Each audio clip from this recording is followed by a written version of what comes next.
The following is a conversation with current Shelbourne FC goalkeeper Conor Kearns. Keaton's there! What a save from Kearns! Oh, what a save. Good Chris! What a save. Conor is an established League of Ireland goalkeeper, having played for UCD, Galway United and St Patrick's Athletic prior to where he is today. He has experienced the highs and lows of both the Premier Division and the First Division, as well as the UEFA Youth League, the Irish Under-21s and also the Irish First Team. We hope you enjoy.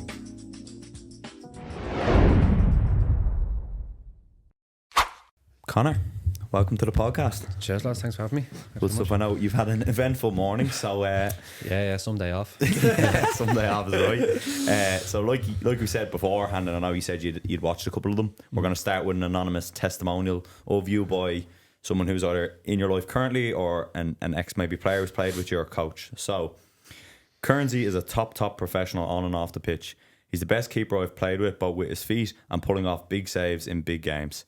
Seeing him get Team of the Year this season is a testament to his hard work and all the effort he puts in behind the scenes. Off the pitch, he's a great guy and someone you would want on your team and as a mate. To top it all off, he makes a lovely brown bread. The ends of these are getting very funny. Yeah, well, at the end, that's actually, I might have given away who it was, to be honest with you. I might be the first person who knows who wrote that now. But how does that make you feel then, that kind of testament? Yeah, I think it's very humbling first and foremost. I think, typical Irish thing that you don't like taking praise, so I felt a bit uncomfortable listening to all of that. But I think that the important thing for me there was about being a good teammate and a good mate. The moments on the pitch obviously are huge, and to hear that whoever this person rates me as a goalkeeper is very, very nice. But to know that I've played with people who could rely on me as a teammate is obviously the most important thing for me anyway. Makes sense. Big year for you. Yeah. Obviously after getting Europe as a team, amazing. But from a personal standpoint, a fantastic season. How did sum it up for us? How did it feel during the year? Yeah, it was a bit of a whirlwind of a year, to be honest. It was probably felt like the quickest year I've had in football. I think it was probably the first season I've had in such a high octane environment in terms of the demands and the intensity of training, the intensity of the games. My first season in the Premier Division was with UCD, so crowd wise even that didn't have that edge to it, so it was the first time I got the full experience, so it was very much sink or swim, and I just tried to throw myself into it, and I think I was blessed with my teammates and my coaching staff that a lot of us, I think we all reap the rewards of training at that intensity and really having each other's backs, because I felt that in abundance, that I was well looked after, to be fair, coached at a very, very high level, and I think at times, it did pay dividends on the pitch for all of us, The atmosphere that Shell seemed to cultivate, even from the outside, obviously we're actually not fortunate enough. We can't get to a lot of games because we're coaching and whatnot. But from the outside, Shell seemed to nurture a really good environment this year. I presume you would have felt that from the inside as well. Yeah, I think in fairness for the supporters, you have to give them massive credit, because the Shells were probably in a bit of limbo for a while as a club.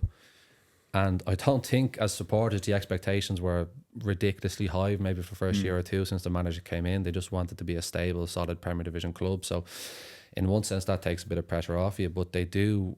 Obviously, the demand performances, they demand you play for the shirt, but they can see that this team does that. This team really, I've heard so many people say it's such a likeable team because we work so hard, and that connection among the players and the fans has kind of grown sort of almost organically as a result of, first of all, the expectations of just hard work and the players buying into it, and also maybe that pressure coming more naturally rather than this ridiculously high standard being set before the club was ready for it. Now it feels like the club is definitely ready to start trying to take that step, and I think the supporters have been patient, but they've bought into the club over a long period of time that now everyone's starting to reap the rewards of it, I think. That makes a lot of sense. Are you looking forward to going and playing in Europe?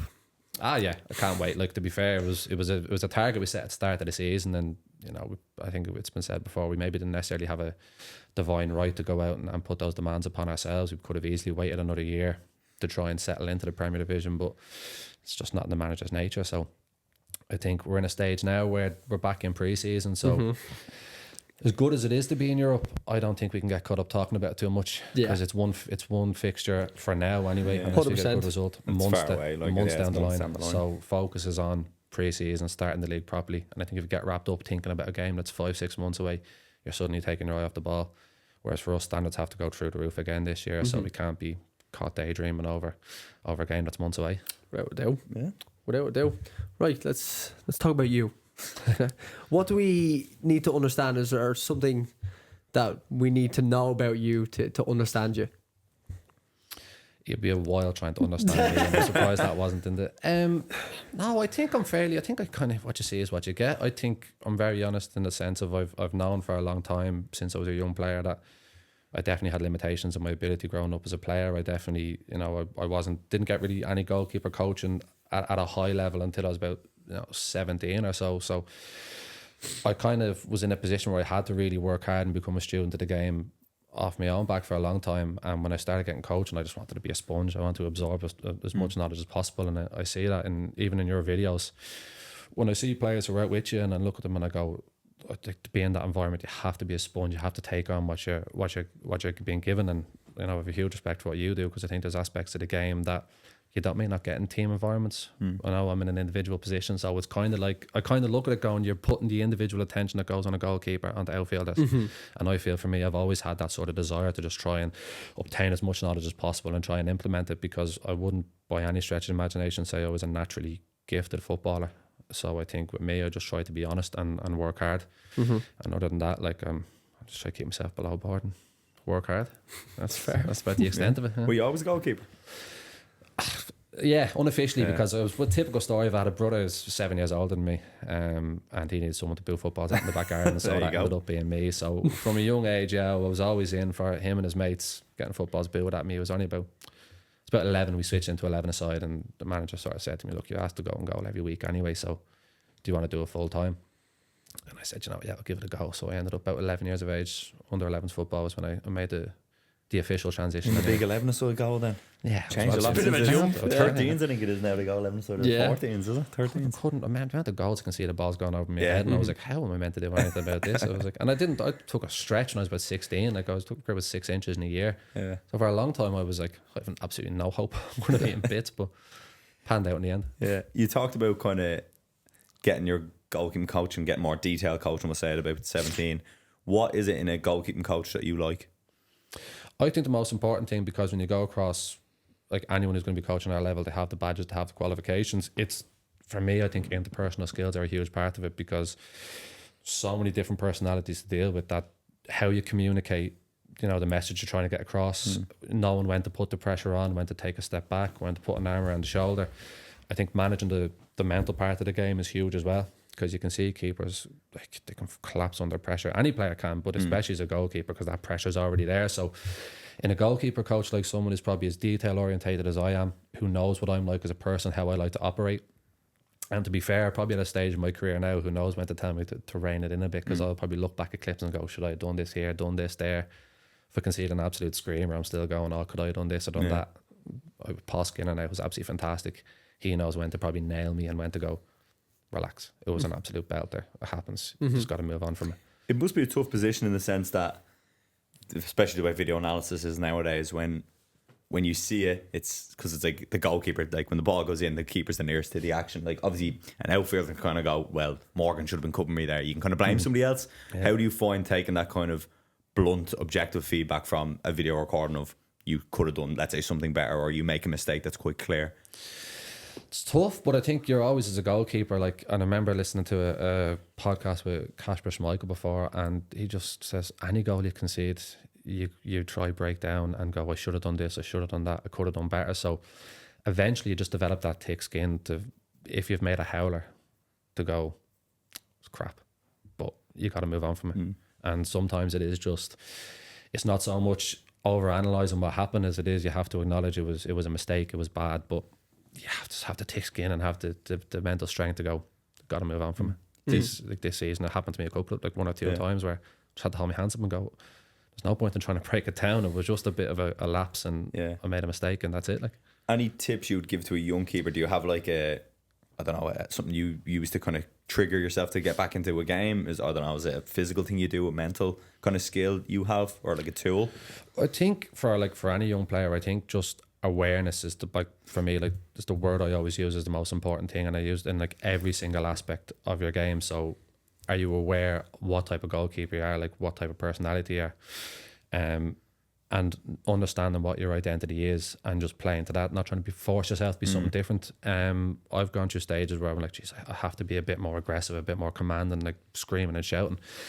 I'm just not that emotional a player on the pitch. My emotions tend not to spike or dip too much, so there's no point in me trying to force that side of my game. And I think understanding your identity as a goalkeeper and playing to that is huge. I think the other side of awareness then I say is, are you aware of what your strengths and what your weaknesses are? Are you brutally honest with yourself to be like, right, this aspect of my game isn't good enough. I have to go onto the training pitch and work on it.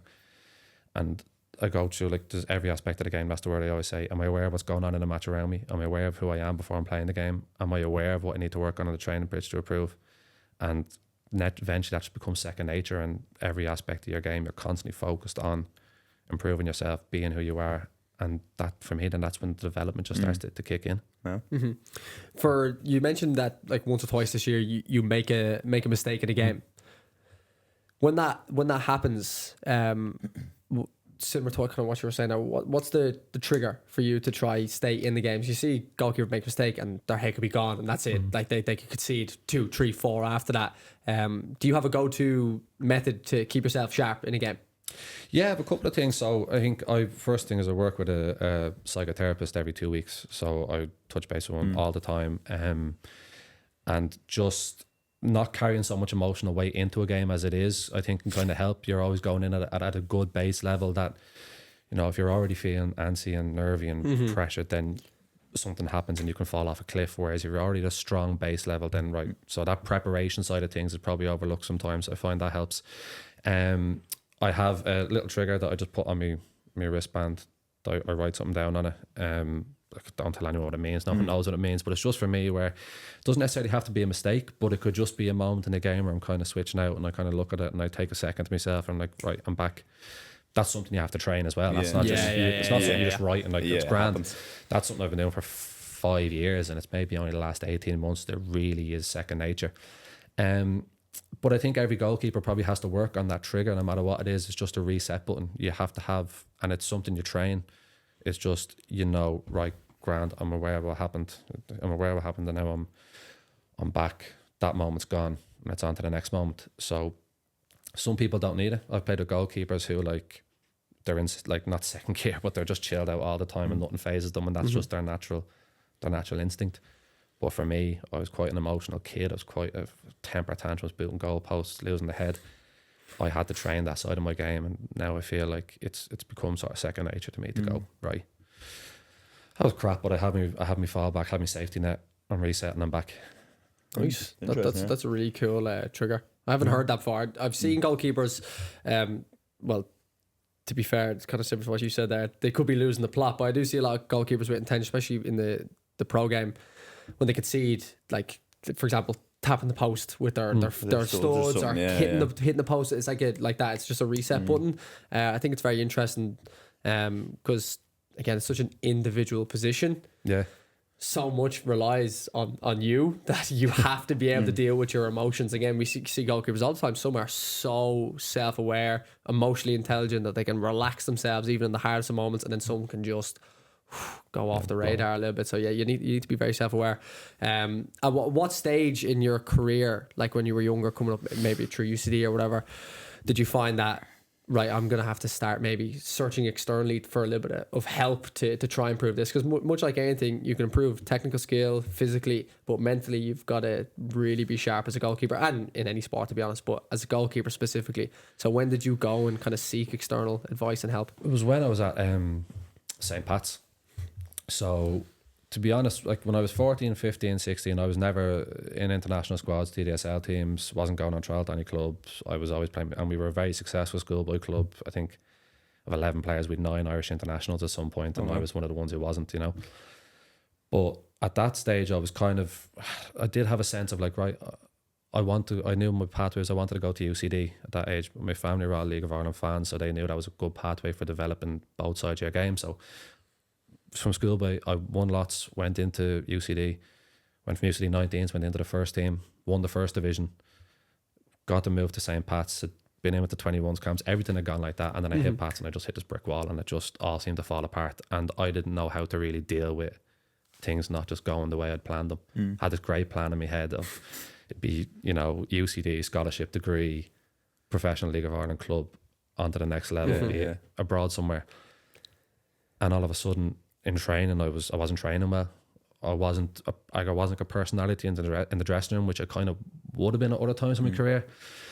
And it was a player who, I won't mention who it was, because obviously I wouldn't want to out someone else who maybe, well, not out someone else, but someone who had gone to seek help.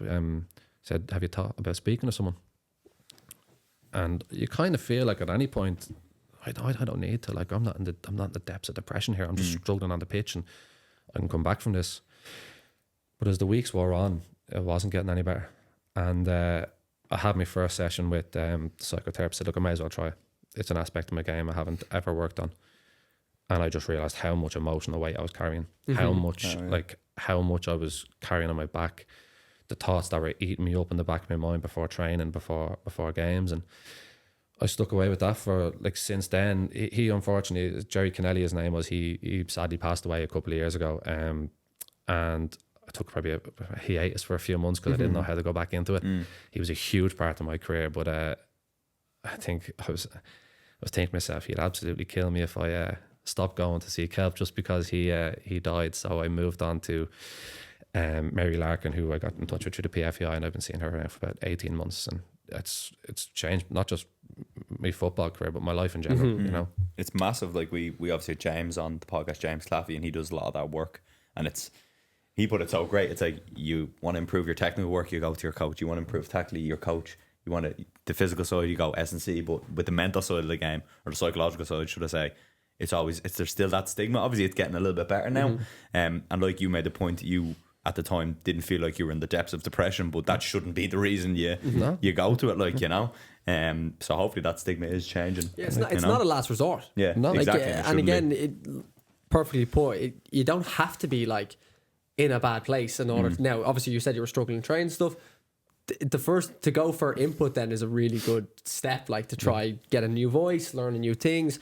That's obviously going to be brilliant, but you don't need to be at, like you said, this rock bottom stage to be like, now I've got to go seek, because by then it could be too late as well. Well, I never stopped this season, so it would have been very easy. I think there was stages of the season where things were going quite well for me, and I was playing quite well. And I know some players who feel then, they don't need to go to speak to anyone, and that's fine. Every personality is different. I understand that. But for me, I kind of started to see it as it's an aspect of my game. And if I'd kept 2 clean sheets, I wouldn't not go onto the training pitch for 2 weeks because I'm making saves and this is that. It's like, this is a part of my game that I need to constantly be training. It's the way I see it. So I'm constantly practicing and training the mental triggers that I have, being at that baseline of emotional stability before a game, getting things off my chest, even if it's off the pitch or if I've had a bad day. And I feel like, it's just a part of my game that I feel like I should be and want to train as much as I can. And even if you go while you're actually in that good vein of form, you might find out the reasons why you're playing well. You might, like that, you might unearth in a conversation that, it's because I've changed this aspect of my personal life, or maybe the way you go into a game psychologically. So it's a tool. Like, you actually make a good point there about if you're having 2 clean sheets, you're not just going to not do the goalkeeping training. Like, it's part of the parcel, Yeah, and then definitely for goalkeepers, and thanks for giving us that information as well. Some people are very, and I don't agree with it per se. Everyone, obviously, you can keep it private, but someone like yourself who's after having a great year, speaking so openly, not that I don't think it's a major deal. Like, for example, we say quite openly, myself and G, we both see a therapist as well, just for ourselves, for our personal lives and stuff. I think it's great that someone in as good a position as you is so comfortable speaking about it. It's one of the best things I ever did. Yeah, and I've no shame about it whatsoever. And I don't think we are in an environment where people would use it as a stick to beat you with. But if they did, I think I'll just tell my therapist about it and I'll feel better afterwards. I feel like I have that kind of thicker skin now as a result of it, So 100%. That's great, man. While we're on the kind of goalkeeping position anyway, what do you feel that an outfielder doesn't understand about the role of a goalkeeper or the position as a goalkeeper? I think probably it's a couple of things. I think the isolation of the position is something that I just think you'll never be able to fathom until you actually do it. You won't. I think it's impossible to understand the emotional aspect of the position, the isolation, the pressure of the position. And I think probably not fully aware of how self-critical goalkeepers can be. You know, even if it's just like going back to making a mistake for a goal. One thing is if you miss a chance as a striker, you're probably going to be involved in the game the next few minutes. You're a centre mid and misplaces a pass. You could ship a goal and do nothing for 5 minutes, and that could just be eaten away at you. And that's another side of why I'd probably try to work on it. And like that pressure and self-criticism that's always going on in your head, and I think nearly every goalkeeper probably has that. It's just training to kind of keep it quiet is the main thing.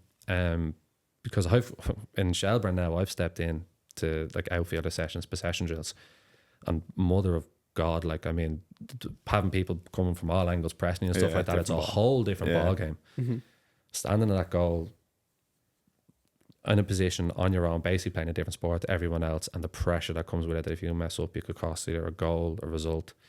It's just, I think it's an unfathomable concept to an outfielder. Not to say that one is necessarily harder than the other, but it's just a totally different game inside your head, as well as obviously the technical side of things. A research paper came out from DCU, I think, something to do with goalkeepers. Oh, I'm going to butcher. Is it something to do with the way they perceive the game or something that's completely different? Oh, I have to show it. The whole viewpoint is different. It was only recent, probably a position that is naturally, and it is slightly changing. But if you think about what is ultimately the motivating factor, is fear is a huge part of being a goalkeeper. Like you can be driven by fear more so than anything else. Now, probably people wouldn't want to say that because talk about pressure, but ultimately there is a fear of if something goes wrong here, could cost us absolutely everything. It's not to say every goal, like people play the game afraid, but if you think really about what's going on in your brain, why you're being driven in this sort of way, because fear is if I mess up here, the ball's going on the back of the net, last minute of the game, corner kick, if I get this wrong and they score, that's it. And I've been in that position, and it is the worst feeling you'll ever get in a football pitch, I think. If when moments like that do happen, not to be so bleak, but goalkeepers are going to make, anyone makes a mistake, but goalkeepers are going to make a mistake. That night, the next day, the following week, how do you recover from a major mistake? It can be tough, really, really tough. I think everyone has their own coping mechanisms. Look, for me, if regardless of how a game goes, but if I made a mistake late on, probably not sleeping. You know that. And a lot of footballers don't sleep anyway, but you're lying there and it's just in your head. The best thing for me is just getting onto a football pitch as quickly as I can, or getting back into the dressing room, just getting back into the environment. Because once you're in the environment again, be it a Saturday or a Monday after a game, all eyes are forward, where we are anyway. It's all focused on the next task at hand, and that's the way you have to be. You have to just start thinking, what's the next task? Like, it's not trying to recorrect your mistake, but it's just doing the next thing right. But yeah, you do, like, you hit those depths that night of that game, and then it's either hopefully you're training on a Saturday and you can get in and work through it.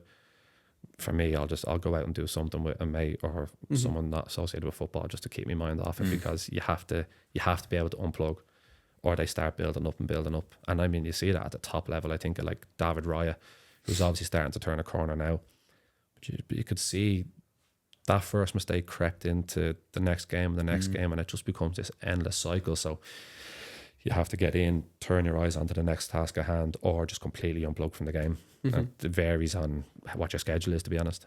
Yeah, it's interesting. The Arsenal one is interesting because obviously there's the whole signing thing that's just added way more pressure than that. There wouldn't be that much in any other position. If someone signed a new centre half, it wouldn't really be that big of a deal. But it's literally just because of it. Just even the media attention around goalkeepers, I find could be interesting. Some of it's shocking with the watch these howlers. It's like, all right, it's almost like a joke. It can be seen as a bit of a joke. And even the narrative around that. Actually, very interested in your opinion on it. The whole Ramsdale and Raya now. What's your opinion on, is competition good? Is it not good? What do you think as a goalkeeper? Like, I think every keeper wants to be challenged and wants to be pushed, but I think what's unique about the Ramsdale situation is that he was just pulled out. Yeah. Do you know what I mean? Like, that's what was kind of probably different about that situation. I don't think any club really would sign at that level a number 2 who wasn't capable of playing first team football, and the starting keeper will always be aware of that. And come here, any goalkeeper walks through the door and immediately you're like, oh, right, I've got to go up a level, or what's he like, what's he about? What's unique about the Ramsdale situation was he had quite a good season. He was very highly thought of. I don't think anyone saw it coming. I was even like, there's no way Raya's just going to go straight in and play. And then bang, he's in. That's what's probably the unique element of that. But I think, yeah, you have to have a healthy competition because you need someone pushing you, driving you. I was probably fortunate as well that there was a bit of a turnover in goalkeepers in the midpoint season for us, where Scott Went on an adventure. He went on a little adventure, yeah. A couple of them, to be fair. Yeah. He was really, really good in pre-season. Two of us pushed each other really, really hard. We both reaped the rewards of that in terms of how we played. And he probably left what might have been, in a way, a good time for me to get a new player in, a new goalkeeper in Fiskey, who came in and was training really, really well. And it kind of gave me that little bit of like, oh, don't rest on your laurels here. And it's easy to get comfortable in a position, like no matter what you try to say it is. So having that competition, someone who's going to push you, someone who you know here, if he plays, he's going to be the man, like he's going to be okay, means I'm not giving up this jersey, you know. Mm-hmm. Before we go more so kind of into your own personal life and things almost outside of football, what to you defines a top goalkeeper? Yeah, look, it's a loaded question, to be fair, because you can go on so many different. I could talk for 15 minutes about the psychological side of the game, talk about tactical, technical, but for me, I think there's maybe a couple of things. I think Clarkey actually said on the podcast is, and it's, the more you play, the more you hear it. If defenders are looking over their shoulder and they're not nervous, they're comfortable, you're doing something right. I think the side of awareness that I touched on there about being aware of what type of keeper you are is massive. But I think the top level, the best goalkeepers absolutely just nail the basics. Like, and there was a saying, a coach, Jerry Parron at UCD, said to me, I forgot he said it to me, I think he made it up on a whim, but it stuck with me. He said, like, top corner saves, sidewinders, unbelievable passes, they help put on a show, but the basics steal the show. And that always stuck with me. I was like, if you're just doing this stuff that gets you a 7 out of 10 every week, then that's where you're going to be in a good position. And like, I think at the top level, Andre Onana kind of defines the opposite of that for me at the moment. Yeah. All his errors are the basics. Yeah. And that's where it's sticking out. Don't tell us where United fans are. Honest to God. Like, look, who am I to criticise Onana? Do you know what I mean? But like, he is chopping centre forwards and pulling balls out of the top corner, but he's making basic mistakes every other week, like, you know? Yeah. Whereas Alisson, best keeper in the world, probably the best keeper I think I've ever seen. He's made maybe as many basic mistakes since I've started watching him as Onana has since he signed for United. He just nails the basics every week. And then, yeah, the big moments come, but he doesn't get them all. But he's nearly a 7 out of 10 every week because he does the simple things consistently all the time. Okay, how often as a keeper does he just read a shot and he's like walking over and catching it? Yeah, he's that's like, the thing. and it doesn't look like a great save. Like, he makes it look easy, but it's not like. We talk about, like, you always talk about saves on the weekend, and like, he makes a save and you're like, how is he not full stretch? I think he made 2 saves in the Spurs game last season. One, he pulled 2 of them out the top corner. And he's just so, like, he's always set at the right time. He's always in the right position. His balance is never off. He just makes the position look so easy. He's annoyingly good because he makes the position look easy. You know what I mean? Like, but he for me is, I think he's probably the best keeper in the world at the moment. I don't think there's anything wrong saying he's the best Premier League keeper ever. Like, I think he's that good. Like, and people say recency bias. This fella's just, and that's for me is because he is like an 8 out of 10. Nails the basics every single week. Like, his distribution is excellent as well. Like, he has all the other aspects of it, but I just think like he so rarely makes clangers or howlers. You know what I mean? I just think he's different class. Brilliantly put. Very, very, very interesting insight into goalkeepers. Now, more so into you as opposed to your, I don't know, your identity in football as a goalkeeper, but you yourself, you're obviously massive into education, that sort of things, obviously going through UCD. Talk us to a little bit of kind of your background and how all that came about. So, like I said, I suppose previously, I knew at the age of 14, 15, 16 I wasn't going to England. That was abundantly clear because I was never on a trial, I was never anywhere. So I always was following the League of Ireland, and I think the UCD model was something I was really aware of from quite a young age. I used to do the summer camps out in UCD and stuff like that. So that for me very quickly became the best entry route into playing League of Ireland football, but also having the safety net of if anything went wrong, you know, I have a degree to sort of fall back on. So I went in, was still in school, finished my leaving cert, knowing I had to get a relatively good level of points to get a good degree. So I think I did okay in that. Went in on a sports scholarship, did my undergraduate degree there, and I started a master's in common law, going into my third year in senior football, and I was about 22 then with a degree in my back pocket, a good leaving cert, and I had the offer to go sort of full-time football. And that for me was the right time when I made that transition. Since then, I have done sort of part-time like diplomas and stuff like that, just to keep myself tipping over, because I struggle to sit still. But I think last year was the first year where I said, right, I'm going to pull out from education altogether, because I've got a degree, I've got, I think, 3 diplomas, I've got a leaving cert sorted. That's when I was like, right, maybe now I can finally, well, maybe could have done it earlier, you know. I'm not saying that you have to do loads and loads of degrees for years. But last year was the first year I said, right, I'm all in on the football, and I don't think I would have changed it, because I think it's panned out probably the best way it could have for me anyway. Well, for you, like from a young age, did you know you wanted to go down, like having that backup route? I know you mentioned at 15, 16, the initial thought for you would have been, I want to go and play in England at the highest level. And then it was almost a case of, was it more of a backup, or was it that was maybe my plan A after a while? Like, to be fair, right, my parents were always very, very cautious of players who were going away at 16 or 17.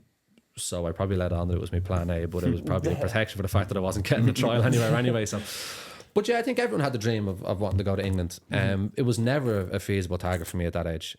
So to say it would have been plan A, it would have been a pipe dream, really, to be honest with you. And that just comes from years of not getting picked on these DDSL squads, not getting picked on these Irish camps, or, you know, I wasn't even in trial camps or anything like that. So that superstardom 16-year-old going away to play in an academy was never going to be me. So I kind of, it was very much my, you know, I talk about having goals, and one of the big things about goals is that they have to be, you know, achievable and reasonable. And what was achievable and reasonable for me was League of Ireland football, going into education with it.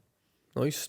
You seem, from now, maybe now in reflection, you've built this up, but you seem from a very young age that you were very self-aware, because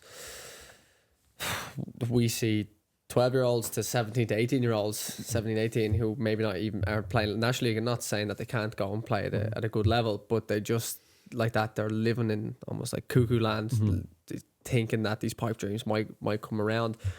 Did you practice anything when you were younger to build that self-awareness, or do you think it was just something you had inherently? I think, to be fair, my brother and my parents, probably, I was very fortunate that they were the ones who were kind of guiding me along this sort of journey at that age. And I don't think that's come from the household, but I think now you're seeing more around academies and around the league and stuff, the emphasis on the importance of education. That wasn't really much of a thing when I was playing. There was no League of Ireland academies when I was playing at that age. So I was very lucky that I had a close-knit circle around me who were kind of the ones telling me, well, there are alternative routes. There are routes that would suit you better. I was quite good in school anyway. I was doing quite well, and I had aspirations of doing well in my education as well as my football. So yeah, I think it was probably something that I picked up from being brought up in that environment of, you know, importance of education. Going away at 16 isn't the be all and end all. And there was lots of instances where players were going away, and, you know, you're being told, you know, a lot of them will be back, but you don't believe that at the time, you know. And I wasn't wishing ill on any of the players going away, but you started to realise at 17, 18, 19, oh, he's back, he's coming back. So maybe, you know, if they were coming back and they were superstars at that age, I certainly would have been back if I got the chance to go anyway. So I was just, I was lucky I was reared in that sort of way, I think. How did you find the balance in UCD of studying while playing top level football? Yeah, I think it was managed really, really well. I think I was fortunate in one sense that I was in with an unbelievably talented group of players my first year, and being part of a really, really good side made that just that bit easier, and we were a very close-knit group. I think that social circle at UCD that we had was brilliant, and I think I had a couple of like-minded people who I was very, very close with. So yeah, you pretty much lived on campus. You were there, your first lecture, we trained in the evening, 9 a.m, maybe go to the gym or your own accord during the day, but you have so many hours in the day. Like, so yeah, once you get into the swing of things and get into the groove of it, it's absolutely no problem. I did get to a stage in terms of my development where I had to go to full-time football to get better. You know, I had to be in the training pitch more.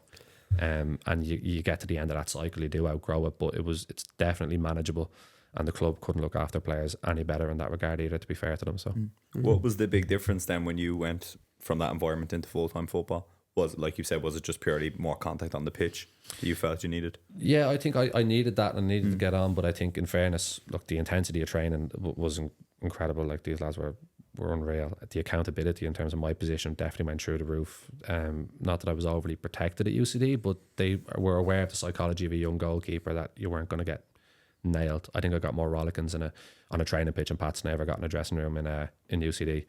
Not to say I got a lot, or I'm not saying I was unfairly treated, but that's just the demands of full-time football. I'd expect it now. Yeah.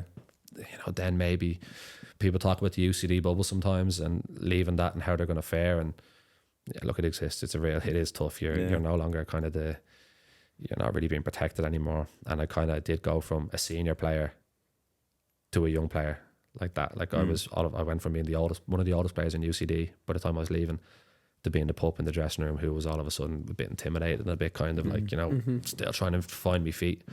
But it was a great learning curve, and I'm able to lean on those experiences now. Like, coming into Shells, into a new dressing room, I was able to lean on that experience of being the new boy in the dressing room, not trying to put too much pressure on myself, and just getting into the swing of training as quickly as possible, We talk to pretty much everyone that comes on, because the majority that we've had on are still so young in their careers that we've had on the podcast.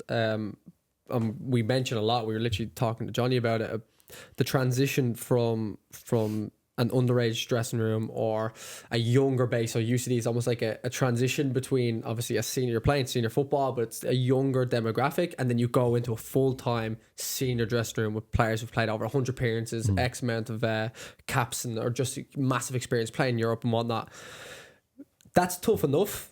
Obviously, when you're young, it's even tougher. But as a goalkeeper, is there added issues and responsibilities that come with that transition? Yeah, like, I think, especially for me, I was still young. I think I was 20, maybe 21. So I think I maybe had 60 games, which is probably it's a lot for that age at the time. But I think there's going to be teething problems with a young goalkeeper. And I think for me, my issue was I was coming in at the time where I think Brendan Clark had been playing for Pats and had a very good year, and I was being brought in to kind of the challenge with him. And I think my maybe young, naive, just came from being one of the main men at UCD thing was, I have to show what I'm capable of. I have to be great in the ball, doing this, doing that. Whereas as a goalkeeper, you really have to wait for things to come to you. And you can't afford to go chasing games as a goalkeeper. So as a young goalkeeper going in, trying to chase things to make a name for myself was probably ended up being my downfall. So I think, and that's again being aware, as I talk about, of who you are and what you're there to do. And I was completely unaware of what I was there to do. I was there to go in and just be the goalkeeper I already was. I tried to be even better straight off the bat by making things happen. And then once the lads were looking over their shoulder, maybe not totally sure about this fella who's just come in, then it's not an impossible road to come back from, but it is as a young, relatively inexperienced goalkeeper in terms of being in a senior dressing room. It was definitely a tough transition. That's very very interesting answer. So as a goalkeeper, I've never even thought of that. If you're in training sessions and you're saying you're trying to like make things happen as opposed to like waiting for the game to come to you, what type of things are you doing? Like you're trying, like the over eagerness. They're trying to find a killer ball in small sided games at times. Trying to Cruyff turn centre forward, so boys think I'm good in the ball, stuff like that. You know. Whereas now when I'm in at Shelburne, it's just, again, like, I'm probably gonna be sick of me using this word, but now like when I train, I'm aware of the pictures that are in front of me. I'm not thinking, right, when this ball comes to me, I'm going to find the killer pass. It's the ball's coming to me, I already know the pass I'm going to play now. And that's just, it sounds very basic, but for me at the time, I was so eager to impress and try and improve that it ended up slowing me down on the ball.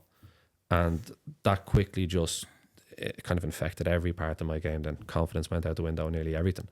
So now I think I know you wait for things to come to you, and the killer pass is the right things. If it does happen, you'll find it, but I don't need to be doing that in small-sided games. You know what I mean? I just need to be tipping over and keeping the ball out of the net. But I don't think I realised that at the time, you know, and that was probably one aspect of my downfall anyway at St. Pat's. It is tough because it's like any new signing or young player breaking into a first team, any position, the outfield positions in particular, it's always like be proactive. Like I always think like midfielders, it's always go get on the ball, go find them, go make like you said, make things happen. Whereas like that goalkeeping is nearly should be the opposite to that, where it's wait for the actions to come to you in terms of saves and whatnot. the Irish League obviously is quite a close-knit league. There's obviously a lot of movement around with different players, different positions. How do you find your relationship is with other goalkeepers in the league? Couldn't speak highly enough of any of the goalkeepers I've interacted with. You know, people talk about the GKU, the goalkeepers union, but to be fair, I think it's a real thing because, like I said, outfielders maybe don't totally understand what it's like being a goalkeeper, that there's already this underlying mutual respect of, listen, we're sort of in the trenches together. Yeah, we're opponents when we play against each other, but like, you know, I think near most any goalkeeper would, and who I know I could lean on if I ever needed to talk to them. I don't think I've ever had a bad relationship with a goalkeeper in terms of a squad. And look, I've absolutely utmost respect for a lot of goalkeepers in our league, especially because I've heard at times that the goalkeeping in our league has been criticised by, you know, other podcasts and other pundits and stuff like that, and I just think I think it's totally I've heard a lot of you know? that in the last year. It's kind of an interesting one. I've heard it a lot of times. What do you make of the standard of goalkeeping in the League of Ireland? And I'm like, it's brilliant. Yeah. We have Brian Maher, Ireland under 21 international. Brendan Clark coming into the league this year, one of the most respected goalkeepers to ever play in the league. Obviously, McManus is just after having a ridiculous career. Like, and then James Talbot in Ireland senior squads, you know, and people I think it's just this thing that we've talked about already. It's the easy position to criticise, so, and it's probably the Sky Sports grows. The criticism of goalkeeping only seems to grow, and it's the easiest thing for everyone to talk about because anyone can analyse someone dropping a ball being bad. But I have such respect for other goalkeepers in this league, and I think the standards are getting better in my opinion anyway. And look, long may it continue. Yeah, I've noticed that as well in the media, and I'm going to be fully transparent. I'm very harsh on goalkeepers as well. You see, again, because it's hit or miss. It's not like you make a mistake in the middle of the park, you slip, whatever.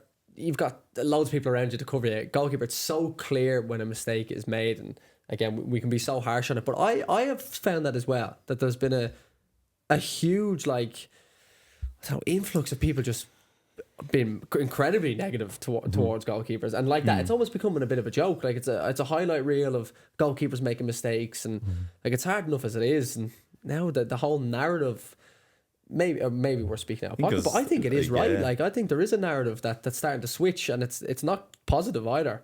Like I presume, since we're talking about it, do you find that as well? Not so obviously in the Premier League, but even that is interesting. You find it in the National League as well. Yeah, I've heard it in this league, and I just try and plug from it because, like, you know, you do have to like, not say that it negatively affects me, but you have to, you know, you have to take who's criticising you as well and go, right, do they actually understand what it's like to be in between the sticks on a Friday night? No, right, well then I'm not going to really listen to what I think they're saying, with the greatest of respect, you know, because very rarely is it constructive criticism. Do you know what I mean? I've no problem with constructive criticism, but just saying he should save that, he should do this, he's not good enough, you're not telling me anything. You know what I mean? It's like imagine you were doing what you're doing and centre forward's missing shot after shot after shot, and you're going, gee, that's crap, isn't it? It's like, what am I paying you for? Yeah, exactly. You know what I mean? Like, so like that's the aspect of goalkeeping as well. Like you have to unplug from something when it's not constructive, I think. And usually the constructive criticism you get is from your fellow pros or your coaches behind closed doors. It just can be frustrating hearing that narrative, either about other people. You know, I heard a commentator blaming Onana for the goal last night. Koeman's goal. Yeah. 1v1 from 12 yards. Oh yeah, he said just because he went early, I think, which that's obviously he was like inside the penalty spot. Like he could have gone the right way early. He wasn't going to say, but it's just the easiest thing to look at. If something looks funny, keeper has to do better. Yeah, because he thought he went the wrong way, didn't he? Yeah, he kind of went the wrong way, but it's just they don't talk about the. Someone running by four of them, and he's playing them all on side. Amrabat should have pinched them. Don't get me started on United. Christ, we'll be here for the rest of the Christ, that's not good. Honestly, I'm just going to keep lobbing that hand grenade. You were talking question I don't want to answer. It's going to throw man United. You were talking about Shells being a likeable team. United couldn't at this stage be any more unlikable. They must be, because this turned into a Shelburne podcast, isn't it? We were just saying that. We're going to have to hold this podcast for a while, make sure it doesn't go out. It's literally becoming Shells on Q. Wasn't it? That's just pure coincidence though as well.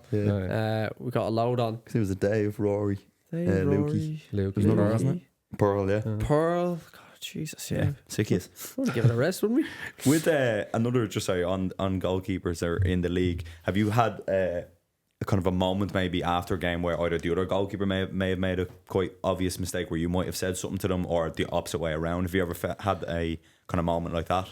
Loads of times, and to be honest, it's usually every goalkeeper knows you don't really want to talk about it. It's just a look. It's just one of those. look, we've all been there, and we all have been there, and it's sort of a sympathetic sort of pat on the shoulder, but you kind of, it's very, very quickly just like, but it is something comforting about that as well, of like the other keepers, just you go to each other. I had it this year where I made an error for a goal and the opposite keeper sort of came down and was like, look, we've all been there. I've done it this year. And usually you just, like, I've heard people just throw an example, go, here, did you not see me 2 weeks ago? And then it's just gone, it's forgotten about. And But there is that, like, weirdly enough, that kind of quiet, under the radar support system among goalkeepers where you're never going to get, I've never had another keeper kind of take the mickey out of me or laugh at me or whatever. Or smugly come up to me after a game. There is sort of that just, listen. The GKU is real, isn't it? It is, I'm telling you now. It's real. I can sense it. From again your personal point of view, playing or getting into international camps, how was that? To be honest, it's a bittersweet thing that I look back on. I know people probably look at it and think, Ireland under 21 is absolutely amazing and all that. And look, it was an incredible experience in terms of the standard of training, the standard of coaching. But I played a friendly against the men's senior national team.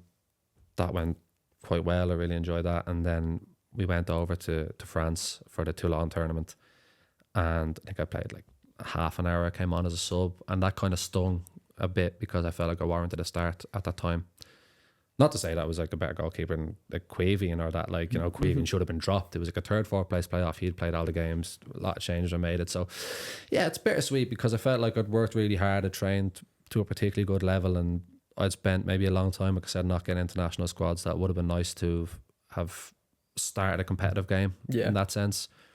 But it carries a lot of positives. I learned a great deal from it. I trained at, I think some of the training sessions I had was some of the best I've trained just in terms of being in that environment. And yeah, it gave me that taste to make sure I was in full-time football because I was starting to live that footballer life now. Yes. Because I was at UCD at the time and I was like, maybe this is the business. Maybe this is what I need to start doing now. So yeah, bittersweet, but you know, I definitely take the positives out of it. And look, the negative things have become maybe a learning curve and in that sense. Yeah. That transition you mentioned a couple of times of going into senior football, but that obviously that affects your life. So your lifestyle, the amount of time you have to yourself, there's endless things that you can discuss there. Is there anything that you found personally in your life that it's majorly affected? For example, time in relationships, time with family, even just mental clarity, can't do hobbies or whatever it is. How have you found that, like, when now that you're properly no education, you're not doing education on the side per se, where you're just all focused on football, how does that affect everything else in your life? Weirdly enough, I think that the biggest negative toll I had on me was I would do nothing after training because you'd be tired after a training session anyway.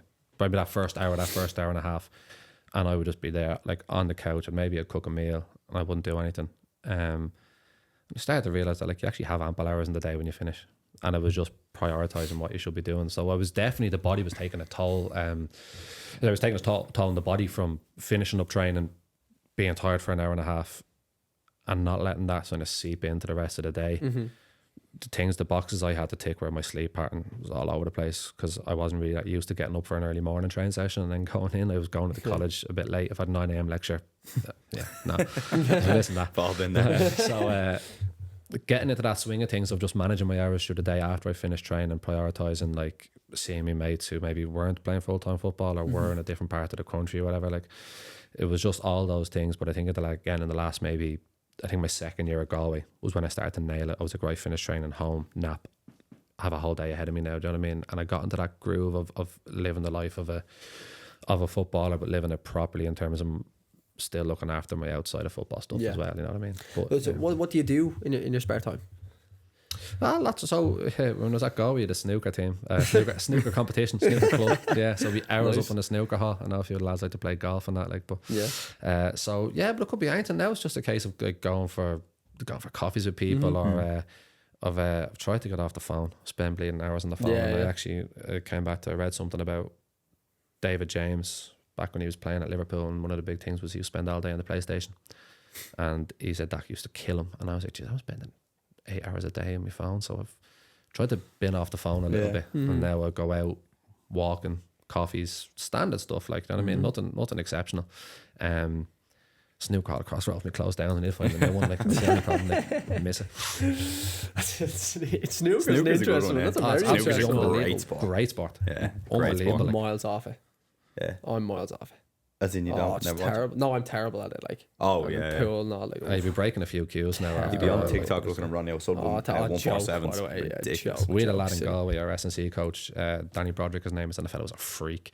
He's been nearly hitting the century breaks playing against us. We put a red and a black one after the other. We'd be doing Anna Shearer celebration and us new. It's a deadly sport, in fairness. It's mad, yeah. Everyone has different pastimes per se, but can you, or have you seen? Obviously, not stitching anyone up, but have you seen that people just get into the complete wrong things when you have so much spare time as a footballer? Because again, people think full-time football, you need to be looking after your body, your sleep. You need to take care of the basic stuff in your life. Not that everyone else shouldn't be, but especially as an athlete. But all the spare time, can you see that leading to negative things, or have you seen it lead to negative things with players?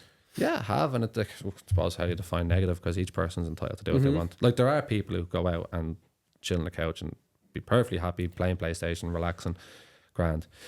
But yeah, I've seen players who turn to even it's Tuesday and it's sunny and I've nothing else to do for the rest of the day, and we're off tomorrow and I go for a few pints and stuff like that, and you start to see that stuff creep into people, probably just out of sheer boredom. You know what I mean? Like, because it can be tough, like, at times, not finding something to keep yourself tipping over with. Fortunately, I'm quite happy with, like, just relying on those social relationships, and maybe like I'll do, like I said, I have me therapy sessions on my days off and stuff like that keep me grounded and keep me focused on doing things that I like.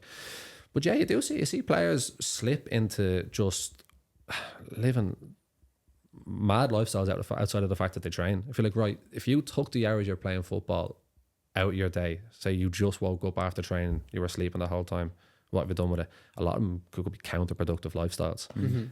Now look, to each their own. I'm not here to criticise, any other player, but yeah, you definitely do see players kind of slip off the side of the mountain a little bit when it comes to things like that. Yeah, it's again, we do discuss a lot, but like the football lifestyle scene is so luxurious and beautiful, and you can do whatever you like, and it can be detrimental, more so long term, because when you're an athlete, obviously these lads and girls are looking after their body because they have to. They've no choice, because it's evident if you're not. But it's long term. Yeah. Like in the rest of their lives, you've built all these habits of, for example, going for a drink. And again, go for a drink is absolutely no problem. But if it becomes habitual and it becomes a part of practice, that's when these big issues start to arise. To be fair, and I don't even know how I didn't think of this, because I actually did it at Galway. My first 6 months, I was living in I was in very poor living conditions. I was living in a house with like 9 other people. It was absolute madness. The housing situation can be a disaster in League of Ireland at times. Yeah. And like non-footballers, like, and I got into this habit of, I'd come home from training and I'd chill out and I'd watch Netflix in my room, in this little box room, and just like I said, 9 other people. The kitchen used to be busy, so I'd go down and I'd have like a microwavable meal, or I'd take an extra meal home from training or something like that, and I'd throw that in. Quick.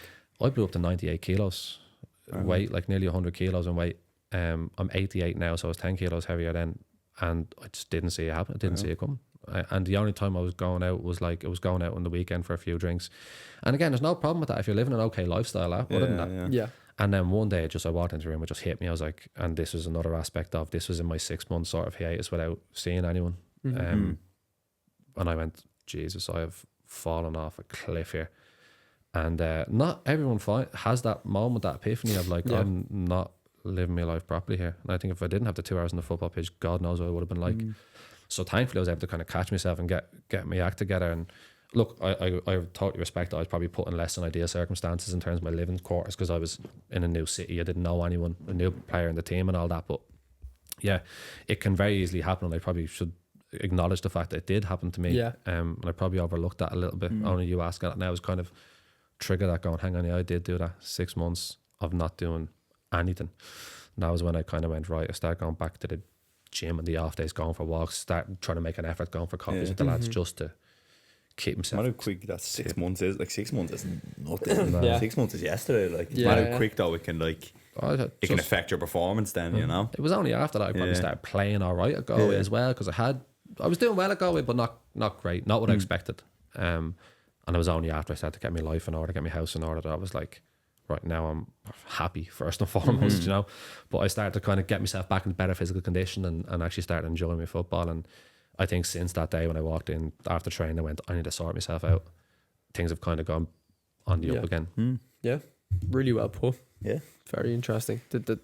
Just the self-awareness oozes out of you that you know exactly what you're all about. That's key. But not only from an athlete and a goalkeeper and a football perspective, but also just kind of day-to-day life. Because again, we all know in football, there's a lot of players that you almost like you fear for them outside of football, you know. And again, when it's generic enough to say, but with an educational background and stuff, it helps. It keeps you like on the straight and narrow and whatnot, and keeps you like into a good, or whatever you can define whatever you like as a good lifestyle, but a consistent, good backbone, nothing that's too outrageous or too outlandish.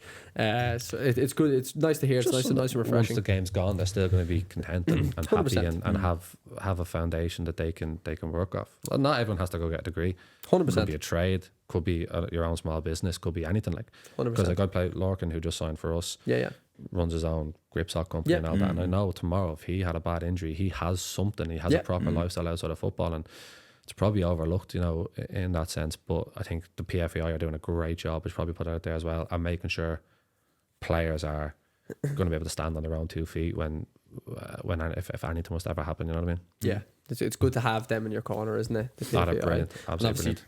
The fact Brendan is running it for you The as a goalkeeper GKU. probably feels like the GKU on top. Probably feel like that connection is there. But have you, before we start to wind down, have you actually ever seeked from the PFAI? So I know your current is it psychotherapy? Is what the definition of what you're going to? Yeah, I think, to be honest, I think she's a psychotherapist. Or could be yeah. sports psychologist. But first of all, I saw a psychotherapist, so I don't know if she's, because I wouldn't just be football stuff. I thought to her about it would be anything. 100%. Yeah. So it's not just sports psychology. Yeah, it's it's everything. Brilliant. Yeah. Everything, yeah. Would you have reached out to the PFAI about that?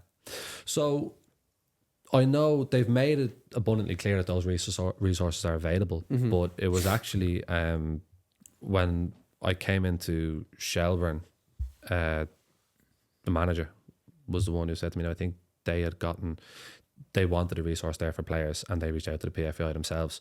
So I didn't actually have to go in pursuit of it. Fortunately, when I was at Shells, they already basically made me aware, look, we have someone here who you can speak to.